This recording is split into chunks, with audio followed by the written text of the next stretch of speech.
Good morning, folks. Good morning, April 4th, 2025. I'm right here, North Charleston, right off Remount Road on Craig Road, right next to the Advanced Auto Parts, where 10 years ago, let me turn the screen around, okay? 10 years ago, right at 9:25 in the morning, a North Charleston police officer named Michael Slager, right here, he pulled over Walter Scott. It was determined it was a pretext stop, probably an illegal pretext stop. But he pulled over Walter Scott right here. And while he was running the background check on Walter, Walter, because of whatever reasons, decided that he was going to run.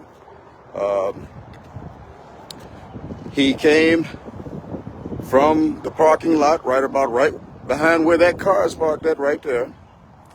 And he ran over here to Craig Road where I'm on. And he ran this way. On the officer Michael Slager, gave chase. And Walter ran down Craig Road to this area that I'm approaching right now.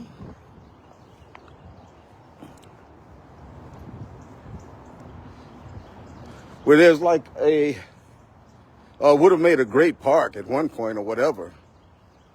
But this area right here is where he turned, apparently probably trying to run toward Rivers Avenue, because this used to be the cut. Some of you all from the streets understand what the cut mean. This was the cut to Rivers Avenue right here. I see now that it's all gated up. In the past, I've been here almost every year since this happened. But he ran from over here at the Advanced Auto with Officer Slager chasing him. And they got over here. Let me see if I can figure this. Got over here to where this road is at, okay? They came this way and got over here where this little road is at. And Walter Scott turned and ran in this direction here with Officer Slager behind him. Officer Slager at one point caught him. You know, there was a point where I could just walk up in here and talk about this. Michael Slager caught him about, I would say, just the other side of where this that speed bump is right there, a little bit beyond that speed bump. And they got into a tussle. Him and Walter Scott got into a scrabble. Slager had pulled out his taser, and I believe he fired the taser. And Walter, in the course of their tussle, it looks like to me that he got the best of the officer, okay? And he broke and ran. At the point that he broke and ran, there was no gun pulled out by the officer or anything like that. Walter Scott broke and ran, and as soon as he got away and started running away, right at 9:25, which would have been 3 minutes ago, 10 years ago, North Charleston police officer Michael Slager not only pulled his firearm, but he took aim, leveled it, and aimed at Walter Scott's back and fired off 8 rounds, 5 hitting Walter Scott in the back, down by this tree that's down here. That's where he fell at. That's where Walter Scott fell, where he took his last breath at, because of 5 bullets from Michael Slager's firearm striking him in his back as he was running away. Again, that was 10 years ago today. 10 years, as a matter of fact, 10 years ago and 4 minutes ago from today. And I've returned to this scene most years. I haven't made it every year, but most years. I don't recall this fence being up. I've been able to have access to it. Maybe I could have gone in from that end. Apparently, I know the pawn shop actually owns this property. At one point, it was hoped that this could have been turned into a park, especially after Mujahideen was murdered in New Orleans. We could have made it a park dedicated to Walter Scott and Mujahideen and the fight for Black lives, symbolic in the death of Walter Scott and the advocacy of Mujahideen Dabaha. But that never came to pass because I guess the pawn shop, they didn't understand the significance of the murder of Walter Scott and what the video that was taken by my friend Faden Santana, what that video meant. It changed the course of history. Now, let me turn around. At the same time when Walter Scott was running from Michael Slager in that direction toward this little park area or whatever, apparently from this direction here, this is the direction that my good friend Faden Santana, I didn't know him at the time, this is the direction that he was coming. And this being another access to Rivers Avenue on the side of that area there, he was walking down this area when he noticed the scuffle between this guy that we know to be Walter Scott and this North Charleston police officer, Michael Slager. He saw it and he pulled out his camera, his phone, and he had enough presence of mind to, I guess, low profile it and actually film this cop shooting Walter Scott in his back 5 times. Again, he shot 8. He missed 3. But he murdered Walter Scott. And Faden Santana caught that video walking to work that morning, I think it was, down this side area here. Seeing it, he apparently dropped his camera low enough, his phone low enough, to film and to record not only the last part of the scuffle, but when Walter Scott broke free from Michael Slager, and Michael Slager drew his firearm and fired 8 shots at Walter Scott's back. It was the most damning bit of evidence in the conviction, the federal court civil rights conviction that was presented as evidence in court. Unfortunately, due to our elected solicitor, Scarlett Wilson, the conviction was never a criminal conviction. Even with the video, she was not able to get a conviction, a criminal conviction in the death of Walter Scott. So Michael Slager was convicted in federal court of a civil rights violation, and that's why he's in prison today. I'm just going to say it as this is me, and we keep electing her to office, and she's been letting police get off consistently since I've been in advocacy and since she's been in office. I think she was elected to office in like 2007 or something like that, maybe later, okay? No, 12 or something like that. Whatever it is, she doesn't get convictions when it comes to police. Even with a video showing a cop shooting a man in his back 5 times. Now, I'm not here to talk about that aspect of it. I just wanted to make a comment of it. And it's ironic that this place is now fenced off and we can't even go down to stand at the place where this man took his last breath at, right down by that big tree down there, where he took his last breath at. And he took his last breath because a cop decided to be not only judge, but jury and executioner on this site. Symbolic of the same Black Lives Matter cry that has gone throughout our nation for years. 10 years ago, right here at Remount Road and Craig Road in North Charleston, he ran from over there to over here, made this turn, ran toward Rivers Avenue, got into a scuffle with a cop who didn't care, almost cussed, didn't care about his life. And that cop took his life 10 years ago today at 9:35 in the morning. And let me walk back over to my car, okay? As I said, I've been out here. I've come here most years. It hasn't been every year, but I've come here most years to remember what happened then, that day. That day, I was at an event hosted by State Senator Marlon Kimpson down at the College of Charleston when I got a call saying something had happened on Remount Road. I needed to get there fast. When I got here, I learned about the death of Walter Scott. I learned about the murder of Walter Scott. And it was actually at that time that what was being told and the story that was being developed was the same story that usually happens in these situations where law enforcement officers have shot and killed innocent black people. So Michael Slager said, he grabbed my taser. I feared for my life.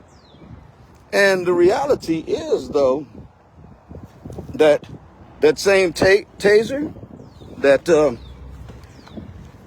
Michael Slager talked about, he actually, when he drew his pistol, he had to, his firearm, he actually had to drop the taser where he was at before he could actually start firing off the shots. So once he shot and killed Walter Scott, Slager went over to where, I guess to make sure that he had done what he was supposed to do. Yeah, he's a new, Tom is a new. To do. I guess I don't know what he intended. I don't know. But he went over to where Walter Scott's bullet-ridden body was at. And then I guess he realized that, oh, I got that taser thing. And I just called in that it was a scuffle for my taser and everything. So he walked back about 15 feet and picked up the taser from the ground, walked over to where Walter Scott's body was at, and dropped the taser next to him, all unbeknownst to him, caught on film by Phaedon Santana. And again, after this happened, because, of course, we got to believe what the police say, especially when there's no witnesses. The only witness that was there to defend what happened was murdered.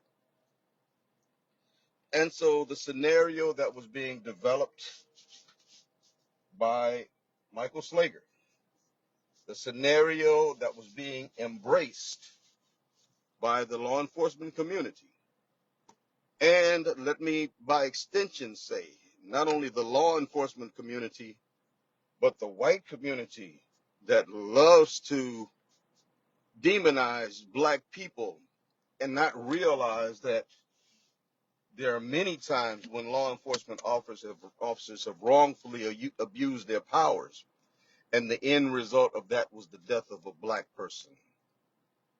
So they were embracing this lie for 3 days. For 3 days. The shooting happened on Saturday morning, 9:30 a.m. on April 4th, 2015. 3 days later, that video that Phaedon shot, the video that he took of the murder of Walter Scott and the deliberate attempt to plant evidence to support his own story, Slager's own story, that taser, putting it back. That video got into the hands of the family of Walter Scott, the attorneys, Chris Stewart and Justin Bamberg. And that video got into their hands through Mujahideen Debaha, who Phaedon was able to get in touch with. That's the point he reached out to me, but I missed the inbox message. But Mujahideen, whether it was me or Mujahideen, it didn't make any difference because the information got where it needed to be. And 3 days after the death of Walter Scott, that video was released. And all that planning and preparation and storytelling and making up stuff, trying to cover up what happened, all that went out the window. And it's my understanding that as soon as then Mayor Keith Summey saw that video, his officer, Michael Slager, he was terminated and taken into custody.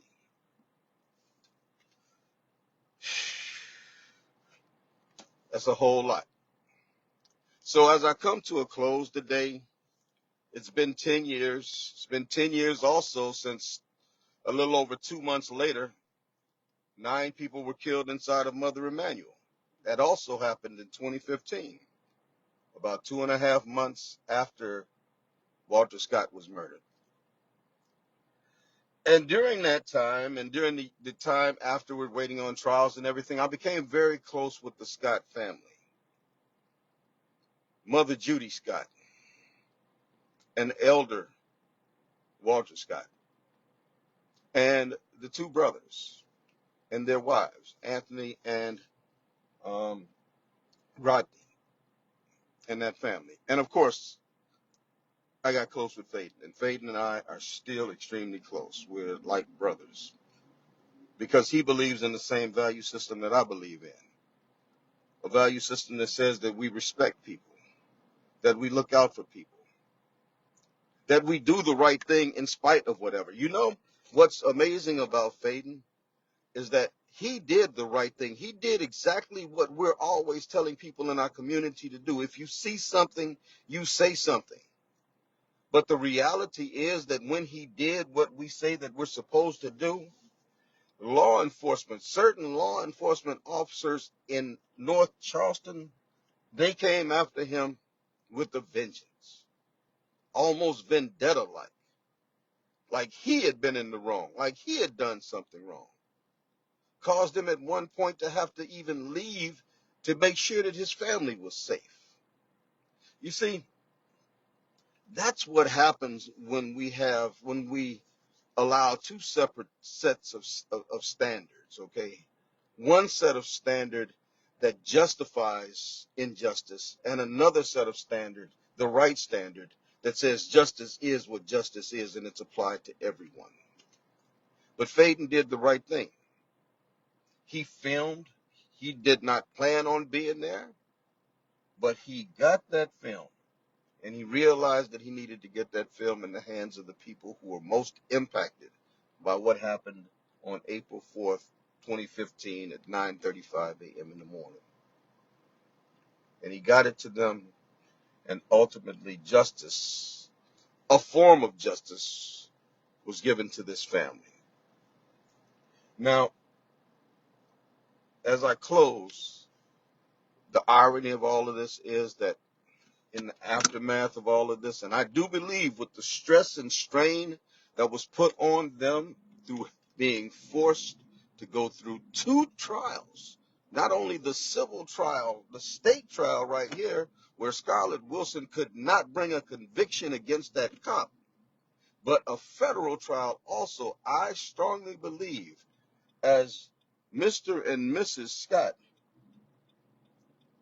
watched that video repeatedly in court, as they watched the autopsies and all of the different abuses that their child went through in the last moments of his life, I personally believe that this contributed to their early death. And I will not change my mind about that.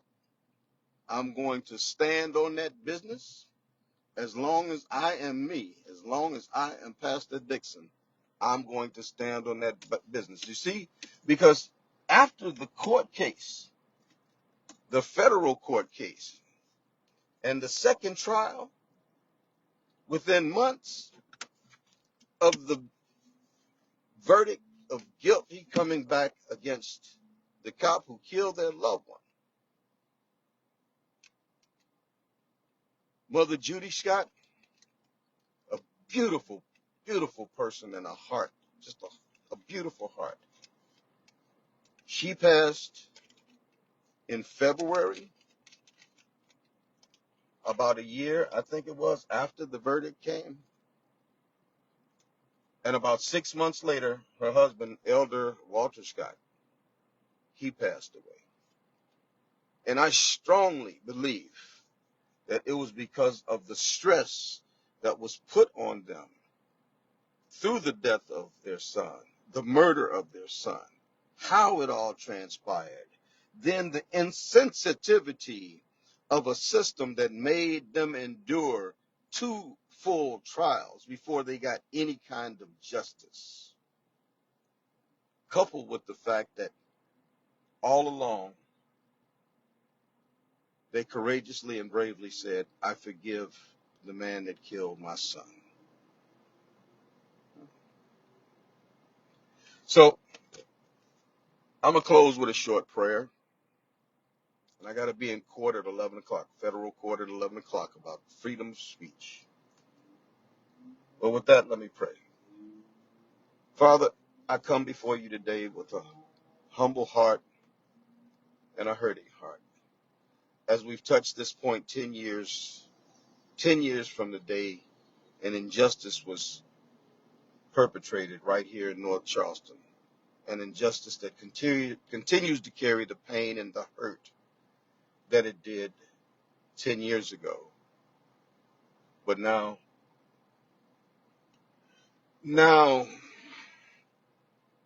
we can only look back because we can never recover that time. I pray for the beautiful spirits of Mother Scott and Elder Scott and how their spirit really changed the advocacy that was being brought forth, where there were those who wanted to tear down. They said, no, we don't want that to happen. And because of that, we were able to bring peace to our community. Even though justice wasn't served, justice was delayed. And of course, that justice delayed meant justice denied. I pray for this city and for this nation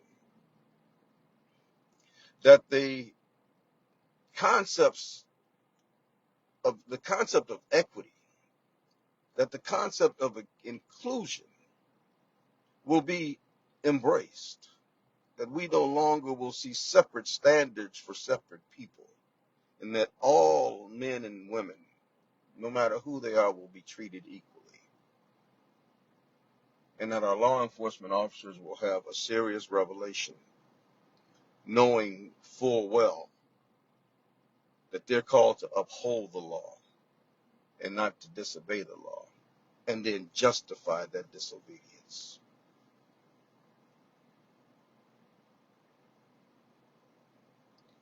For Phaedon Santana and that spirit that he brings to the table continually, the spirit that it's never a wrong time to do what's right, I pray for him and his family.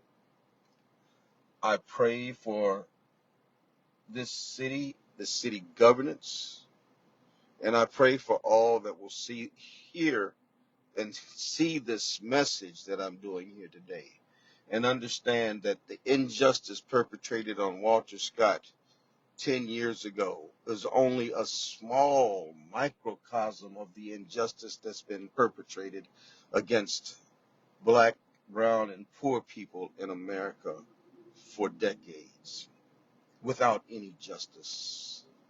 But I pray that through this time, through this message, through this death, that we can speak life into our nation that will turn the racism around, the hatred around,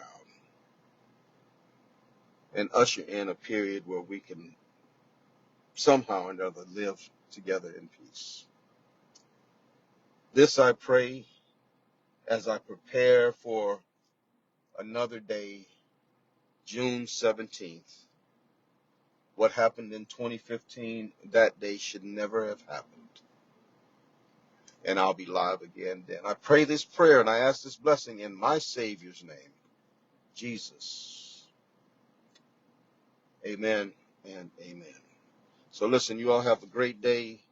I just wanted to recount what happened that day as I have done for the last 10 years. I've missed some days. I'm not going to say I made it every day, every year. But most of the years I have come out in order to give honor and homage to Walter Scott and to his family.